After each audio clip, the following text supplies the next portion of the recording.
ಶ್ವೇತಾ ಅವರೇ, ಈ ಎಷ್ಟೋ ಜನ ನೆಗೆಟಿವ್ ಥಾಟ್ಸ್ಗಳು ಇಟ್ಕೊಂಡು ಬದುಕ್ತಾ ಇರ್ತಾರೆ. ಅಂದರೆ ಅವ್ರು ಅಲ್ಲೇನೋ ಮಾಡಿಸಿದ್ರೇನೋ, ಇವರೆಲ್ಲೇನೋ ಮಾಡಿಸಿದ್ರೇನೋ, ಮಾಟ ಮಂತ್ರಗಳು ಅಂತೀವಲ್ಲ ನಾವು. ಅವ್ರು ಮಾಟ ಮಾಡಿಸಿದ್ದಾರೆ ಸರ್, ಇವ್ರು ಮಂತ್ರ ಮಾಡಿಸಿದ್ದಾರೆ ಸರ್, ಅಲ್ಲೆಲ್ಲ ಹೋಗಿದ್ದೆ ಅಲ್ಲೇನೋ ತುಳಿದು ಬಂದ್ಬಿಟ್ಟೆ ಸರ್, ಏನೋ ಆಯಿತು ಅಂತ ಈ ಸುಮಾರು ಜನ ಈ ಗೊಂದಲದಲ್ಲಿ ಬದುಕ್ತಾ ಇರ್ತಾರೆ. ನೆಗೆಟಿವಿಟಿ ನೀವು ರೇಖೆಗೆ ಹೇಗಾರ ಕನೆಕ್ಟ್ ಆಗುತ್ತೆ ಇದು? ಏನ್ ಗೊತ್ತಾ ಸರ್, ಇವತ್ತು ನೆಗೆಟಿವಿಟಿ ಮನಸ್ಸಿನಿಂದ ಜಾಸ್ತಿ ಕನೆಕ್ಟ್ ಆಗ್ತಾ ಇದೆ. ಈಗ ನಮ್ಮ ಇನ್ಸ್ಟಿಟ್ಯೂಷನ್ಗೆ ಬಂದವರೆಲ್ಲ ಅಥವಾ ನಮ್ಮ ಹೀಲಿಂಗ್ ಸೆಂಟರ್ಗೆ ಬಂದವರೆಲ್ಲ ಹೆಚ್ಚಿನವರು ಅವರೇ ಒಂದು ಡಿಸೈಡ್ ಮಾಡಿ ಬಂದಿರ್ತಾರೆ. ನನಗೆ ಯಾರೋ ಒಂದು ಏನೋ ಮಾಡಿದ್ದಾರೆ, ನನಗೆ ನನ್ನ ಕ್ಷೇತ್ರದಲ್ಲಿ ಸಕ್ಸಸ್ ಆಗ್ತಿಲ್ಲ, ನನಗೊಂದು ಪಾಸಿಟಿವಿಟಿ ಕನೆಕ್ಟ್ ಆಗ್ತಾ ಇಲ್ಲ, ನನಗೆಲ್ಲಾನು ಇದೆ ಆದರೂ ನಾನು ಮುಂದೆ ಹೋಗೋಕ್ಕಾಗ್ತಾ ಇಲ್ಲ. ಯಾರೋ ಯಾಕೆ ಮಾಡಿದ್ದಾರೆ ಅಂತ ಕೇಳಿದರೆ ಅವ್ರು ಹೇಳ್ತಾರೆ ಜಲಸಲ್ಲಿ ಮಾಡಿದ್ದಾರೆ, ರಿಲೇಟಿವ್ಸ್ ಮಾಡಿದ್ದಾರೆ, ಬೇರೆ ಬೇರೆ ರೀಸನ್ಗಳನ್ನು ಕೊಡ್ತಾ ಹೋಗ್ತಾರೆ. ಆದರೆ ರಿಯಾಲಿಟಿಯಲ್ಲಿ ನಾವು ರೇಖಿ ಮಾಡೋದ್ರಿಂದ, ನಾವು ದಿನನಿತ್ಯದಲ್ಲಿ ಆ ಎನರ್ಜಿ ಬಗ್ಗೆ ನಮಗೆ ಗೊತ್ತಿರೋದ್ರಿಂದ ನಮಗೆ ಅವರು ಪಕ್ಕದಲ್ಲಿ ಕೂತಾಗ ಆ ಎನರ್ಜಿ ಫ್ಲೋ ಇಂದ ನಮ್ಗೆ ಗೊತ್ತಾಗುತ್ತೆ. ಅಂದರೆ ಅವ್ರಿಗೆ ಎನರ್ಜಿ, ನೆಗೆಟಿವ್ ಎನರ್ಜಿ ಕನೆಕ್ಟ್ ಆಗಿದೆಯಾ ಇಲ್ಲ, ಯಾರೋ ಏನೋ ಮಾಡಿದಾರಾ ಇಲ್ವಾ ಅನ್ನೋದು ಗೊತ್ತಾಗುತ್ತೆ. ಆದರೆ ರಿಯಾಲಿಟಿಯಲ್ಲಿ ಮಾಡಿರಲ್ಲ. ಅವರ ಮನಸ್ಥಿತಿಯಲ್ಲಿ ಏನಾಗಿರ್ತದೆ, ಅವ್ರು ಮಾಡಿದ್ದಾರೆ ಆ ಭಾವನೆ ಏನಿದೆ, ಅವರ ಒಂದು ಪ್ರೋಗ್ರೆಸ್ಸನ್ನು ಬಹಳಷ್ಟು ಕಡಿಮೆ ಮಾಡ್ತಾ ಮಾಡ್ತಾ ಮಾಡ್ತಾ ಅವ್ರು ಬಹಳಷ್ಟು ಸತ್ವಹೀನರಾಗ್ಬಿಡ್ತಾರೆ. ಡೀಪ್ ಆಗಿ ಹೋಗ್ಬಿಡ್ತಾರೆ. ಅದು ರಿಯಾಲಿಟಿಯಲ್ಲಿ ಮಾಡಿರಲ್ಲ. ಅದಕ್ಕೋಸ್ಕರ ನಾವು ಮಾಡಿರ್ತಾರೆ ಇಲ್ವಾ ಸೆಕೆಂಡರಿ. ನಮ್ಗೆ ಯಾವುದೇ ಕ್ಷೇತ್ರದಲ್ಲಿ ಸಕ್ಸಸ್ ಬೇಕಾದ್ರೆ, ಯಾವುದೇ ಒಂದು ನಮ್ಮ ಒಂದು ಬದುಕಿನಲ್ಲಿ ಒಳ್ಳೆಯ ರೀತಿಯ ಉತ್ತಮವಾದ ಒಂದು ಬದುಕು ಬೇಕಾದ್ರೆ, ನಾವು ಮೊದಲು ನಮ್ಮ ಆರಾನ, ಅಂದ್ರೆ ನಮ್ಮ ಇಡೀ ಶರೀರದಲ್ಲಿ ಆರ ಇದೆ, ಅದನ್ನ ಪವರ್ಫುಲ್ ಆಗಿ ಮಾಡ್ತಾ ಹೋಗ್ಬೇಕು. ಹಾಗಾದ್ರೆ ಹೇಗೆ ಪವರ್ಫುಲ್ ಆಗಿ ಮಾಡೋದು? ಈಗ ಮೆಡಿಟೇಷನ್ ಇಂದ ಪವರ್ಫುಲ್ ಆಗಿ ಮಾಡ್ಬೋದು. ಮತ್ತೆ ಧೂಪ ಇದೆಯಲ್ಲ ಸರ್, ಈಗ ನಿಮ್ಗೆ ಯಾರಾದ್ರೂ ಏನಾದ್ರು ಮಾಡದೇ ಇರ್ಲಿ, ನಿಮ್ಗೆ ಜೀವನದಲ್ಲಿ ಪ್ರೋಗ್ರೆಸ್ ಬೇಕು ಅಂತಂದ್ರೆ ನೀವು ದಿನನಿತ್ಯದಲ್ಲಿ ಅಲ್ಲದಿದ್ರು 15 ದಿವಸಕ್ಕೊಮ್ಮೆ ನಿಮ್ಮ ಆರ, ನಿಮ್ಮ ಕಾಲಿನಿಂದ ಹಿಡಿದು, ನಾನು ಧೂಪ ಇದ್ರೆ ನಾನು ಅದನ್ನ ಇಲ್ಲಿ ಮಾಡಿಸಿ ತೋರಿಸ್ತಾ ಇದ್ದೆ, ನಮ್ಮ ಕಾಲಿನಿಂದ ಹಿಡಿದು ನಮ್ಮ ಇಡೀ ಶರೀರದ ಒಂದು ಫ್ಲೋ ಏನಿದೆ ಅಷ್ಟು ಫ್ಲೋಗೆ ನೀವು ಎನರ್ಜಿ ಕೊಡ್ತಾ ಹೋಗ್ಬೇಕು. ಎನರ್ಜಿ ಬಾಡಿ ಇಡೀ ನಮ್ಮ ಶರೀರದಲ್ಲಿ ಒಂದು 6 ರಿಂದ 7 ನಿಮಿಷಗಳ ಕಾಲ ನೀವು ಅದನ್ನ ಮಾಡ್ಬೇಕು. ಇಲ್ಲಾಂದ್ರೆ ಮಿನಿಮಮ್ 4 ನಿಮಿಷಗಳ ಕಾಲ ಒಂದು 15 ದಿವಸಕ್ಕೆ ಮಾಡ್ತಾ ಹೋಗ್ಬೇಕು. ಆವಾಗ ಏನಾಗುತ್ತೆ, ನಿಮ್ಮ ಆರದಲ್ಲಿ ನೆಗೆಟಿವಿಟಿ ಏನಿದೆ ಅದರದೊಂದು ಫ್ಲೋ ಕಮ್ಮಿ ಆಗ್ತಾ ಹೋಗುತ್ತೆ. ಅದರ ನಂತರ ನಿಮ್ಮ ಮನೆಯಲ್ಲಿ ಉಪ್ಪು ಏನಿದೆ, ಕಲ್ಲುಪ್ಪು, ನಿಮ್ಗೆ ತುಂಬಾ ಅನಿಸ್ತಾ ಇದೆ ಏನೋ ನೆಗೆಟಿವಿಟಿ ಆಗಿದೆ, ಯಾವುದೇ ರೀತಿಯ ನೆಗೆಟಿವಿಟಿ ಇರ್ಬೋದು, ಅಂದ್ರೆ ಆರೋಗ್ಯದಲ್ಲಿ ಪದೇ ಸಮಸ್ಯೆ ಆಗ್ತಾ ಇರೋದು, ಅಥವಾ ನಿಮ್ಮ ಒಂದು ಸಕ್ಸಸ್ಸಿಗೆ ಅಡ್ಡ ಆಗ್ತಾ ಇರೋದು, ಏನೋ ಒಂದು ಫುಲ್ಲು ನಿಮ್ಮ ಒಂದು ಎನರ್ಜಿ ಲೋ ಆಗ್ತಾ ಇದೆ ಅಂದಾಗ ಮನೆಯಲ್ಲಿ ನೀವು ಕಲ್ಲುಪ್ಪನ್ನ ಒಂದು ಪ್ರಾರಂಭದಲ್ಲಿ, ಅಂದ್ರೆ ನಿಮ್ಮ ಮನೆ ಹೊಸ್ತಿಲಿದೆಯಲ್ಲ ಅದರ ಹೊರಗಡೆ 2 ಜಾಗಕ್ಕೆ ಇಡಬೇಕು. ಅದರ ನಂತರ ಅದನ್ನ 3 ದಿವಸಗಳ ಕಾಲ ಹಾಗೆ ಇಟ್ಟು ಅದರ ನಂತರ ನೀರಲ್ಲಿ ಅದನ್ನ ಕರಗಿಸಿ ಬಿಟ್ಬಿಡ್ಬೇಕು. ಈ ರೀತಿ ಮಾಡಿದಾಗ ಆ ನೆಗೆಟಿವಿಟಿ ಏನಿದೆ ಅದೆಲ್ಲ ಅದು ಸಾಲ್ಟ್ ಉಪ್ಪಿನೊಳಗಡೆ ಸೇರ್ಕೊಂಡು ಅದು ತೆಗಿತದೆ. ಅದರ ನಂತರ ನಮ್ಮ 7 ಚಕ್ರಗಳನ್ನ ಬ್ಯಾಲೆನ್ಸ್ ಮಾಡ್ಕೊಳ್ಳುವಂಥದ್ದು, ಅದಕ್ಕೆ ಮಂತ್ರ ನಾನು ಈಗಾಗಲೇ ಬೇರೆ ವಿಡಿಯೋದಲ್ಲಿ ಹೇಳಿದ್ದೀನಿ. ಆ 7 ಚಕ್ರದ ಮಂತ್ರಗಳನ್ನ ಪ್ರತಿನಿತ್ಯ ಒಂದು 5 ನಿಮಿಷ ಆದ್ರೂ ಪಠಿಸ್ಬೇಕು. ಆಗ ಏನಾಗುತ್ತೆ, ಆರ ಪವರ್ಫುಲ್ ಆಗ್ತಾ ಹೋಗುತ್ತೆ. ನಮ್ಮ ಆರ ಪವರ್ಫುಲ್ ಆಗ್ತಾ ಹೋದಾಗ ಏನಾಗುತ್ತೆ, ನೀವು ಯಾವುದೇ ರೀತಿಯ ನೆಗೆಟಿವ್ ಎನರ್ಜಿ ಇರಲಿ ಅದರ ಒಂದು ಎನರ್ಜಿ ಫ್ಲೋ ಕಮ್ಮಿ ಆಗ್ತಾ ಹೋಗುತ್ತೆ. ಈಗ ಹಾಗಾದ್ರೆ ನೀವು ಕೇಳ್ಬೋದು, ಯಾರು ಮಾಟ ಮಂತ್ರ ಮಾಡಿಸೋದೇ ಇಲ್ವಾ, ನೆಗೆಟಿವ್ ಎನರ್ಜಿ ಕನೆಕ್ಟ್ ಆಗೋದಿಲ್ವಾ? ಖಂಡಿತ ಸರ್ ಆಗುತ್ತೆ. ಮಾಡಿದವರು ಇದ್ದಾರೆ, ಬಂದವರು ಇದ್ದಾರೆ ನಮ್ಮ ಹತ್ರ ನೆಗೆಟಿವ್ ಕನೆಕ್ಟ್ ಆಗಿ. ಆದ್ರೆ ಏನ್ ಗೊತ್ತಾ, ಪರ್ಸೆಂಟೇಜ್ ಆಫ್ ಇದನ್ನ ನೋಡಿದಾಗ ಒಂದು 70% ಜನಕ್ಕೆ ಆ ತರ ನೆಗೆಟಿವಿಟಿ ಕನೆಕ್ಟ್ ಆಗಿರಲ್ಲ, ಯಾರೇನು ಮಾಡಿರಲ್ಲ, ಬಟ್ ಮಾನಸಿಕ ಭ್ರಮೆಯಲ್ಲೇ ಅವ್ರು ಇರ್ತಾರೆ. ಅದು ತುಂಬಾ ಅವರನ್ನ ಕುಗ್ಗಿಸ್ತಾ ಹೋಗ್ತಾರೆ. ಅಂತವರು ಕೂಡ ಈ ಎಲ್ಲ ಮೆಥಡ್ ಹೌದು, ಖಂಡಿತ ವೀಕ್ ಮೈಂಡ್ ಇದ್ದವರಿಗೆ ಬೇಗ ಕನೆಕ್ಟ್ ಆಗುತ್ತೆ. ಈಗ ನಿಮ್ಮ ಆರ ತುಂಬಾ ಪವರ್ಫುಲ್ ಆದಾಗ ನೀವು ಹೋಗ್ತಾ ಇದ್ರೆ ನಿಮ್ಮನ್ನ ಯಾರೋ ನೋಡ್ತಾ ಇದ್ದಾರೆ, ಯಾರು ಇವನು ಏನಂತಂದ್ರೆ ನಿಮ್ಮ ಆರ ಪವರ್ಫುಲ್ ಇದೆ ಅಂತ ಅರ್ಥ. ಈಗ ನಿಮ್ಮ ಶತ್ರುಗಳೇ ಇರ್ಬೋದು ಸರ್, ನೋಡ್ತಾ ಇರ್ತಾರೆ ಏನು ಎತ್ತ ಅಂತ, ಆ ರೀತಿ ಗಮನಿಸ್ತಾ ಹೋಗ್ತಾರೆ. ನಿಮ್ಮ ಶತ್ರುಗಳಾದ್ರೂ ಕೂಡ ಇವನ್ ಏನ್ ಮಾಡ್ತಾ ಇದ್ದಾನೆ, ಏನು ಕತೆ, ಆ ತರ ನೋಡ್ತಾ ಹೋಗ್ತಾರೆ. ಯಾವಾಗ ನಿಮ್ಮ ಆರ ಪವರ್ಫುಲ್ ಆದಾಗ. ಆರ ಪವರ್ಫುಲ್ ಹೇಗ್ ಮಾಡ್ಕೋಬೇಕು ಅದೇ ಹೇಳ್ದಲ್ಲ, 7 ಚಕ್ರಗಳ ಒಂದು ಸೌಂಡಿಂಗ್ ಇದೆ, ಅದನ್ನ ಹೇಳಬೇಕು. ಮತ್ತೆ ಒಂದು 15 ದಿವಸಕ್ಕಾದ್ರೂ ಉಪ್ಪು ನೀರಿನಲ್ಲಿ ಕಲ್ಲುಪ್ಪಿನಿಂದ ಸ್ನಾನ ಮಾಡಬೇಕು. ಇದು ಸೈಂಟಿಫಿಕ್ ಆಗಿ ಕೂಡ ಪ್ರೂವ್ ಆಗಿದೆ ಸರ್.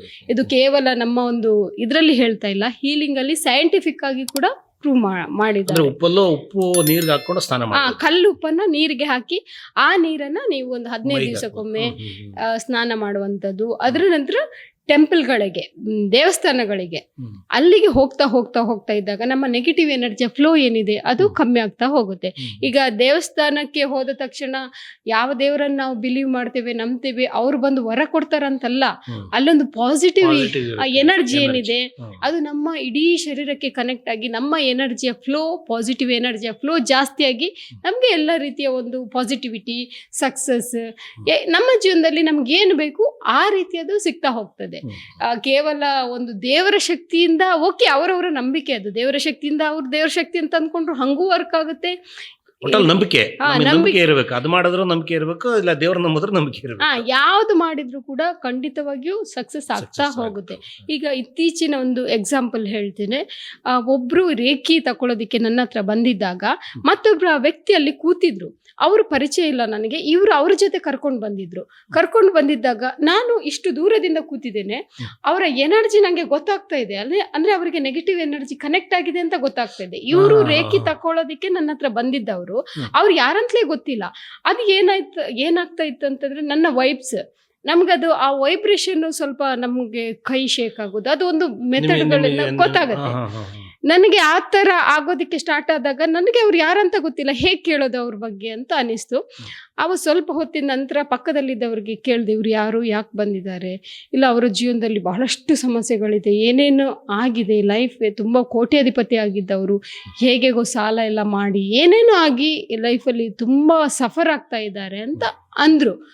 ರಿಯಾಲಿಟಿಯಲ್ಲಿ ನನಗೆ ಗೊತ್ತಿಲ್ಲ ಅವ್ರಿಗೆ, ನಾನು ಅದನ್ನು ಕೇಳಕ್ಕೆ ಹೋಗಿಲ್ಲ. ಅದರ ನಂತರ ಅವರೇ ಸ್ವಲ್ಪ ಹೊತ್ತಿನ ನಂತರ ಅಳೋದಕ್ಕೆ ಸ್ಟಾರ್ಟ್ ಮಾಡಿದ್ರು. ಅಂದರೆ ಏನು ಗೊತ್ತಾ, ನೆಗೆಟಿವಿಟಿ ಇನ್ನರಲ್ಲಿ ಎಷ್ಟು ಇರುತ್ತೆ ಅಂತಂದರೆ, ನಿಮಗೆ ಥರ್ಡ್ ಪರ್ಸನ್ ಆದರೂ ಕೂಡ ನಿಮಗೆ ನಾನು ಗೊತ್ತಿರಲೇಬೇಕಾಗಿಲ್ಲ, ಅಂದರೆ ಅಷ್ಟು ಭಾವನೆ ಒಳಗಿನಿಂದ ಫ್ಲೋ ಇರ್ತಾ ಇರುತ್ತೆ. ಅವರು ಅದು ಒಬ್ರು ಹೆಣ್ಮಗಳು, ಆ ಎನರ್ಜಿ ಫ್ಲೋ ಎಷ್ಟಾಗಿದೆ ಅಂತಂದರೆ ಅಳೋದಕ್ಕೆ ಸ್ಟಾರ್ಟ್ ಮಾಡಿದ್ರು. ಇಲ್ಲ ನಮ್ಗೆ ಹಿಂಗೆಲ್ಲ ಸಮಸ್ಯೆ ಆಯಿತು, ನಮ್ಮ ಮನೆಯವರಿಗೆ ಹೆಲ್ತ್ ಸರಿ ಇಲ್ಲ, ಈ ಥರ ಏನೇನೆಲ್ಲ ನಮ್ಮ ಇದರಲ್ಲಿ ನಿಂಬೆ ಹಣ್ಣೆಲ್ಲ ಇಟ್ಟಿದ್ರು, ಎಲ್ಲ ಹೇಳಿದ್ರು. ಬಟ್ ನನಗೆ ಬಹಳಷ್ಟು ಮೊದಲನೇ ಬಾರಿ ಆದಂಥ ಎಕ್ಸ್ಪೀರಿಯನ್ಸ್ ಇದು. ಅಂದರೆ ನಮಗೆ ನೆಗೆಟಿವ್ ಎನರ್ಜಿ ಇದ್ದರೆ ಗೊತ್ತಾಗುತ್ತೆ, ಆದರೆ ಪರ್ಟಿಕ್ಯುಲರ್ ಆಗಿ ಆವತ್ತು ಆ ವ್ಯಕ್ತಿಯ ಬಗ್ಗೆ ನಂಗೆ ಹೆಂಗೆ ಗೊತ್ತಾಯಿತು ಅಂತಂದರೆ, ನಿಮಗೆ ವೈಬ್ಸ್ ಅಂದರೆ ಒಬ್ಬ ವ್ಯಕ್ತಿಯಲ್ಲಿ ನಾವು ಅದಕ್ಕೆ ಹೇಳೋದು, ಯಾರು ಏನೇ ಮಾಡಿರಲಿ ಸರ್, ಅದು ಎರಡನೇ ವಿಚಾರ. ನಿಮ್ಮ ಎನರ್ಜಿ ಪಾಸಿಟಿವಿಟಿಯನ್ನು ನೀವು ಜಾಸ್ತಿ ಮಾಡ್ಕೊಳ್ಳಿ. ಆವಾಗ ಏನಾಗುತ್ತೆ, ನಮ್ಮ ಎನರ್ಜಿ ಜಾಸ್ತಿ ಇದ್ದಾಗ ನಿಮಗೆ ನೆಗೆಟಿವ್ ಏನು ಕನೆಕ್ಟ್ ಆಗ್ತಾ ಇರ್ತದೆ, ಆ ಫ್ಲೋ ಏನಿದೆ ಕಟ್ ಆಗ್ತಾ ಹೋಗ್ತದೆ, ಆ ಫ್ಲೋ ಕಮ್ಮಿ ಆಗ್ತಾ ಹೋಗುತ್ತೆ. ಅದಕ್ಕೆ ನಾವು ಯಾವತ್ತು ಮನೆಯಲ್ಲಿ ದೇವರ ಸ್ತೋತ್ರಗಳನ್ನು ಹಾಕೋದು, ಬೆಳಿಗ್ಗೆ ಎದ್ದ ತಕ್ಷಣ ಹಿಂದಿನ ಸಮಯದಲ್ಲಿ ಏನು ಹಾಕ್ತಾ ಇದ್ರು ಸರ್, ಬೆಳಿಗ್ಗಿನ ಒಂದು ಜೀವನ ಯಾವ ರೀತಿ ಇತ್ತು ಸರ್, ಹಳ್ಳಿಯ ಜೀವನ ಹೇಗಿತ್ತು, ಇವಾಗ ಯಾವ ರೀತಿ ಇದೆ, ಎಲ್ಲ ಫುಲ್ ಬದಲಾವಣೆ ಆಗೋಗಿದೆ. ಬದಲಾವಣೆ, ಅವರ ಸ್ಥಿತಿ ಹೇಗಿದೆ, ಈಗಿನವರ ಸ್ಥಿತಿ ಹೇಗಿದೆ ಸರ್, ಎಲ್ಲಾನು ಇದೆ.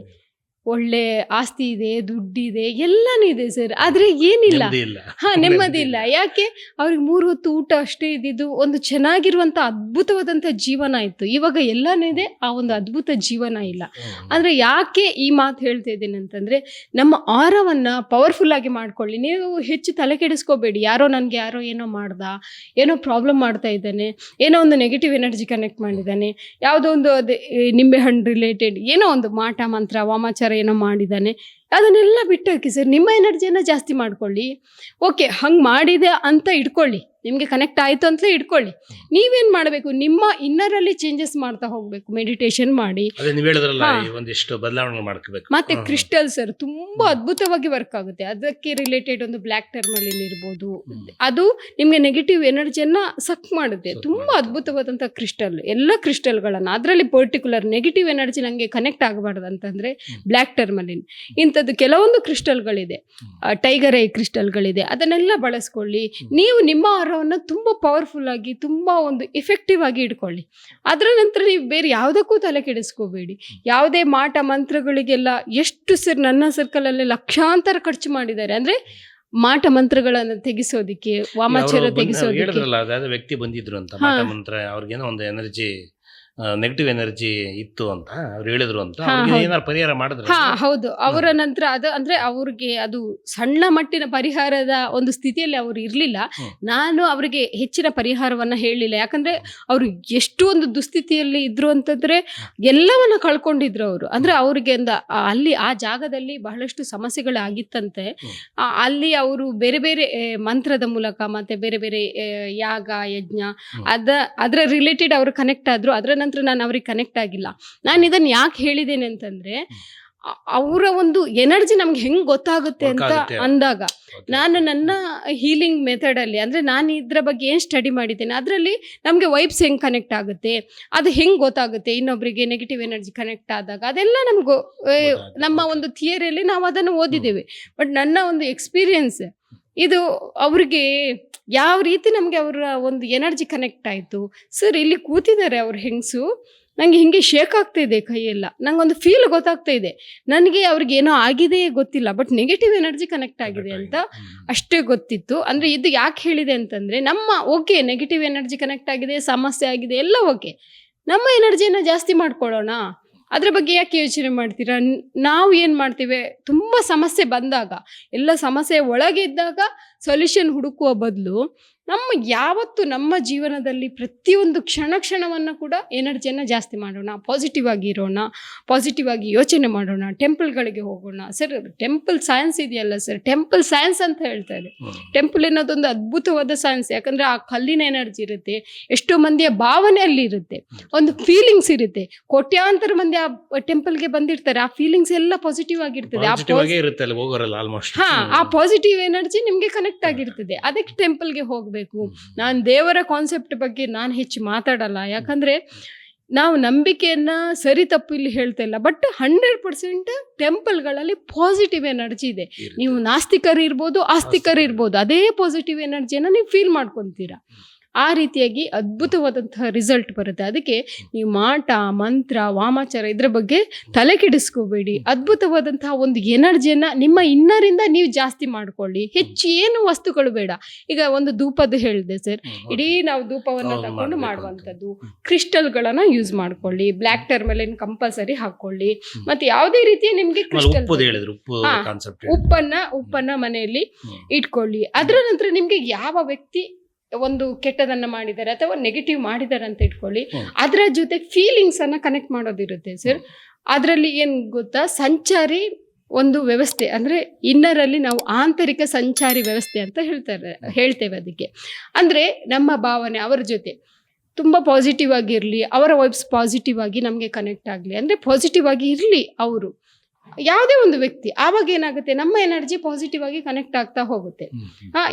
ಯಾವತ್ತು ನಾವು ಅವರ ಬಗ್ಗೆ ನೆಗೆಟಿವ್ ಆಗಿ ಯೋಚನೆ ಮಾಡ್ತೇವೆ, ನೆಗೆಟಿವ್ ಬಗ್ಗೆ ಯೋಚನೆ ಮಾಡ್ತಾ ಇದ್ದಾಗ ನೆಗೆಟಿವಿಟಿ ಜಾಸ್ತಿ ಆಗ್ತಾ ಹೋಗುತ್ತೆ. ಅದಕ್ಕೋಸ್ಕರ ಆ ವ್ಯಕ್ತಿ ಬಗ್ಗೆ ಪರ್ಟಿಕ್ಯುಲರ್ ನೀವು ಪಾಸಿಟಿವ್ ಅನ್ನ ಜಾಸ್ತಿ ಮಾಡ್ತಾ ಹೋಗಿ. ಅದರ ನಂತರ ಯಾವಾಗಲೂ ಸರ್ ಸೌಂಡಿಂಗ್, ಅಂದರೆ ಶಬ್ದದಿಂದ ಬಹಳಷ್ಟು ಕೆಲಸಗಳಾಗ್ತದೆ. ಅದಕ್ಕೆ ಮಂತ್ರವನ್ನು ಹಾಕಬೇಕು. ಮಂತ್ರಗಳನ್ನು ಒಂದು ದಿನನಿತ್ಯದಲ್ಲಿ ಒಂದು 10 ನಿಮಿಷ ನಿಮ್ಮ ಮನೆಯಲ್ಲಿ ಮಂತ್ರವನ್ನು ಹಾಕೊತಾ ಇರಿ, ಆವಾಗ ಅಲ್ಲಿ ಪಾಸಿಟಿವ್ ಆಗಿ ಕನ್ವರ್ಟ್ ಆಗ್ತಾ ಹೋಗ್ತದೆ. ಇದು ತುಂಬ ಆರೋಗ್ಯದ ಸಮಸ್ಯೆ ಇರುತ್ತಲ್ಲ, ಯಾರ ಮನೆಯಲ್ಲಿ ಆರೋಗ್ಯ ಸಮಸ್ಯೆ ಇರ್ತದೆ ಅವರು ಮಂತ್ರವನ್ನು ಕಂಪಲ್ಸರಿ ಹಾಕ್ತಾ ಇದ್ದಾಗ ಒಂದು ಪಾಸಿಟಿವಿಟಿ ಜಾಸ್ತಿ ಆಗ್ತಾ ಹೋಗುತ್ತೆ. ಹಾಗೆ ಇಷ್ಟೆಲ್ಲ ಪರಿಹಾರಗಳು ಇನ್ನೂ ಬಹಳಷ್ಟು ಇದೆ ಸರ್. ನಿಮ್ಗೆ 7 ಚಕ್ರಗಳನ್ನು ಬ್ಯಾಲೆನ್ಸ್ ಮಾಡ್ತಾ ಆರವನ್ನು ಪವರ್ಫುಲ್ ಮಾಡೋದು ಅದ್ಭುತವಾದಂತಹ ಫಸ್ಟ್ ರೆಮಿಡಿ ಅದು. ಈ ರೀತಿಯಾಗಿ ಇನ್ನೂ ಸರ್ ಹೇಳ್ದಲ್ಲ, ಇದ್ರ ಬಗ್ಗೆ ನಿಮ್ಗೆ ಹೇಳಬೇಕಾದ್ರೆ ಇದು ಸಮುದ್ರ ಇದೆ, ಸಮುದ್ರ ಬಿಡಿ, ಕಲೆ ಕೊನೆ ಇಲ್ಲ ಅಂತಾರಲ್ಲ ಹಾಗೆ ಇದರಲ್ಲಿ ಕೊನೆನೇ ಇಲ್ಲ. ಇಷ್ಟು ಎಪಿಸೋಡ್ ಅದು ನೋಡಿ. ಚಕ್ರಗಳ ಬಗ್ಗೆ ಹೇಳಿದ್ರಿ, ರೇಖೆ ಬಗ್ಗೆ ಹೇಳಿದ್ರಿ, ಆಮೇಲೆ ಮ್ಯಾನಿಫೆಸ್ಟೋನ್ ಬಗ್ಗೆ ಹೇಳಿದ್ರಿ, ಈಗ ಮಾಟ ಮಂತ್ರಗಳ ಬಗ್ಗೆನೂ ಚರ್ಚೆ ಮಾಡಿದ್ವಿ. ಖಂಡಿತ ನಮ್ಮ ವೀಕ್ಷಕರಿಗೆ ಖಂಡಿತ ನೀವು ಹೇಳಿದ್ದು ಖಂಡಿತ ಅರ್ಥ ಆಗಿದೆ, ನೋಡಿದ್ದಾರೆ. ಈಗ ಮುಂದೆ ಈಗ ನೀವು ಕ್ಲಾಸಸ್ ಮಾಡ್ತೀರಲ್ವ, ನಿಮ್ಮದು ಕ್ಲಾಸ್ ಎಲ್ಲಿದೆ ಏನಿದೆ ಒಂದಿಷ್ಟು ನಮ್ಮ ಮಾಹಿತಿ ಕೊಟ್ಟರೆ ಯಾರ್ಯಾರಿಗೂ ಒಂದಿಷ್ಟು ಹೆಲ್ಪ್ ಆಗಲಿ. ನಿಮ್ಮ ಕ್ಲಾಸ್ಗಳಿಗೆ ಬಂದು ಅಟೆಂಡ್ ಮಾಡಿ ನೀವು ಕೊಡೋಂಥ ಪರಿಹಾರಗಳನ್ನ ಅವರು ತಗೊಳ್ಳಿ ಅನ್ನೋದು ನಮ್ಮ ಉದ್ದೇಶ. ವಿಳಾಸ ಎಲ್ಲಿ ಬರುತ್ತೆ ಅನ್ನೋದು ನಮ್ಮ ವೀಕ್ಷಕರಿಗೆ ಒಂದು ಸ್ವಲ್ಪ ತಿಳಿಸ್ಕೊಡಿ. ಹಾಂ, ಖಂಡಿತ ಸರ್. ನಮ್ಮ ಕುರುಬರಹಳ್ಳಿಯಲ್ಲಿ ಹೀಲಿಂಗ್ ಸೆಂಟರ್ ಇದೆ, ಬಸವೇಶ್ವರ ನಗರ ಕುರುಬರಹಳ್ಳಿಯಲ್ಲಿ. ಇಲ್ಲಿ ನಾನು ಏನು ಹೇಳ್ತಾ ಇದ್ದೇನೆ ಅಂತಂದರೆ, ನಾನು ಒಂದು ಗೈಡ್ ಆಗಿ ಹೇಳಬಹುದು ಅಷ್ಟೇ. ರೇಖೆಗೆ ಇರ್ಬೋದು ಅಥವಾ ನಿಮ್ಗೆ ಯಾವುದೇ ರೀತಿಯ ಒಂದು ಮೆಡಿಟೇಷನ್ ಇರ್ಬೋದು, ನನ್ನ ಒಂದು ನಾಲೆಜಲ್ಲಿ, ನನ್ನ ಒಂದು ಎಕ್ಸ್ಪೀರಿಯನ್ಸಲ್ಲಿ ಎಷ್ಟು ನಾನು ಕಲ್ತಿದ್ದೇನೆ ಅದನ್ನು ಅದ್ಭುತವಾಗಿ ಹೇಳೋದಕ್ಕೆ ಮ್ಯಾಕ್ಸಿಮಮ್ ಟ್ರೈ ಮಾಡ್ತೀನಿ. ತುಂಬ ಬದಲಾವಣೆ ಕೂಡ ಆಗಿದೆ. ಆದರೆ ನೀವು ಅದನ್ನು ಅಂದರೆ ಕಂಟಿನ್ಯೂ ಆಗಿ ಮಾಡಿ ಅದರಿಂದ ರಿಸಲ್ಟ್ ಪಡಿತೀರ ಅಂತ ನಾನು ಯಾವುದೇ ರೀತಿಯಿಂದ ಬಹಳಷ್ಟು ಒಂದು ನಂಬಿಕೆಯಿಂದ ಹೇಳ್ತೇನೆ. ಯಾಕಂದರೆ ನನ್ನ ಒಂದು ಎಕ್ಸ್ಪೀರಿಯನ್ಸಲ್ಲೇ ಬಹಳಷ್ಟು ಮಂದಿ ಲೈಫನ್ನು ಚೇಂಜ್ ಮಾಡಿಕೊಂಡವರು ಇದ್ದಾರೆ. ಅದಕ್ಕೋಸ್ಕರ ನಿಮಗೆ ಯಾವುದೇ ರೀತಿಯಿಂದ ಈಗ 7 ಚಕ್ರ ಹೀಲಿಂಗ್ ಇರ್ಬೋದು, ರೇಖಿ ಇರ್ಬೋದು, ಮುದ್ರಾ ಇರ್ಬೋದು, ಯಾವುದೇ ರೀತಿಯಿಂದ ಮಾನಸಿಕವಾಗಿ ಗೊಂದಲ ಇರ್ಬೋದು, ಡಿಪ್ರೆಷನ್ ಇರ್ಬೋದು, ಯಾವುದೇ ರೀತಿಯ ಒತ್ತಡ ಇರ್ಬೋದು, ಇದರಿಂದ ಹೊರಬರಬೇಕಾದ್ರೆ ನನ್ನಿಂದ ಎಷ್ಟು ಸಾಧ್ಯ ಇದೆ, ನನ್ನ ಒಂದು ಜೀವನದಲ್ಲಿ ನಾನು ಈ ಒಂದು 10 ವರ್ಷದಿಂದ ಈ ಫೀಲ್ಡಲ್ಲಿದ್ದೇನೆ, ನಿಮಗೆ ಖಂಡಿತವಾಗಿಯೂ ಹೇಳ್ಕೊಡ್ತೇನೆ. ನೀವು ಅಷ್ಟೇ ಶ್ರದ್ಧೆಯಿಂದ ಮಾಡಿ ನಮ್ಮ ಹೀಲಿಂಗ್ ಸೆಂಟರಿಗೆ ಬಂದರೆ ನಿಮಗೆ ಅದರ ಎಲ್ಲ ಮಾಹಿತಿಯನ್ನು ನಾನು ತಿಳಿಸ್ತೇನೆ. ನಮಸ್ಕಾರ.